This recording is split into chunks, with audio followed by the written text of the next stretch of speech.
سبيل الدموع سبيل مريح تنهدى يا صاحي كي تستريح وبث الدعاء حضرت اکرم بن سیفی رضی اللہ تعالیٰ عنہ کے ایمان لانے کا جو سبب بنی ہے وہ یہی آیت بنی ہے۔ تو انہوں نے جب حضور صلی اللہ علیہ وسلم کے بارے میں سنا کہ آپ صلی اللہ علیہ وسلم کو اللہ تبارک و تعالیٰ نبی بنا کر بھیجا ہے، تو انہوں نے حالات کی تحقیق کے لیے وہاں سے چلنے کا ارادہ کیا۔ یہ قوم کے سردار تھے، جانے کا ارادہ کیا کہ حضور صلی اللہ علیہ وسلم کی خدمت میں حاضر ہو کر دیکھوں، معلوم کروں کہ کیا واقعہ وہ نبی ہیں۔ جب جانے کا ارادہ کیا تو ان کے وہاں کے جو کہ مامور لوگ تھے انہوں نے کہا کہ آپ خود نہ جائیں، آپ کسی اور کو مقرر فرما دیں، کوئی اور جا کر حالات کی تحقیق کر کے آ جائے تو آپ کو بتا دے گا اگر۔ تو انہوں نے 2 آدمیوں کو بھیجا کہ وہ جا کر تحقیق کر کے آئے۔ جب حضور صلی اللہ علیہ وسلم کی خدمت میں حاضر ہوئے تو حضور صلی اللہ علیہ وسلم سے عرض کرنے لگے کہ ہم آپ سے 2 باتیں پوچھتے ہیں، من انت وما انت، آپ کون ہیں اور آپ کیا ہیں؟ تو حضور صلی اللہ علیہ وسلم نے ارشاد فرمایا کہ پہلی بات کا جواب یہ ہے کہ میں محمد بن عبداللہ ہوں۔ پہلی بات کا جواب یہ ہے میں کون ہوں۔ دوسری بات کا جواب کہ میں کیا ہوں، تو میں اللہ کا بندہ اور اس کا رسول ہوں۔ صرف اتنی بات ارشاد فرمائی۔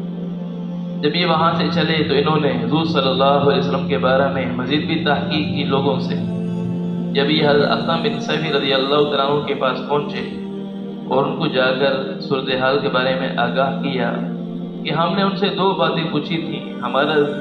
ہمارا تو گمان یہ تھا کہ وہ اپنے نسب کے بارے میں بتانا شروع کر دیں گے، میں اتنا عالی نسب ہوں، میں ایسا ہوں، میں ویسا ہوں، لیکن انہوں نے تو اپنے نسب کے بارے میں کوئی بات کرنا ہی گوارا نہیں کیا، بلکہ صرف اتنا کہنے پہ اکتفا کیا کہ میں محمد بن عبداللہ ہوں۔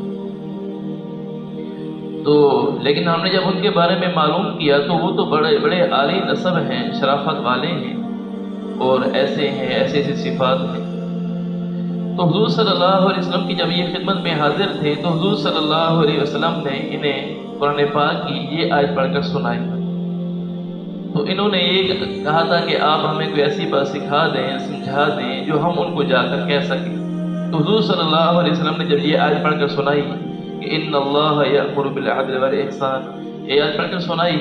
اس آیت کو سنا تو حضور صلی اللہ علیہ وسلم بار بار دہراتے رہے، وہ سنتے رہے، بار بار دہراتے رہے۔ انہیں یہ آیت یاد ہوگی۔ جب انہوں نے یہ آیت ان کو پڑھ کر سنائی تو وہ جو کہ عرب تھے، عربی کو جاننے والے تھے، تو وہ کہنے لگے کہ اس میں اللہ تبارک و تعالیٰ نے کتنے بہترین مکارم اخلاق، کتنے بہترین اخلاق کا حکم دیا ہے اور برائیوں سے منع کیا ہے، تو یہ عالی شان مطلب ہی ہو سکتا ہے، لہذا تم سارے کے سارے کلمہ پڑھ کر اسلام میں داخل ہو جاؤ تاکہ تم اور لوگوں سے پیچھے نہ رہو،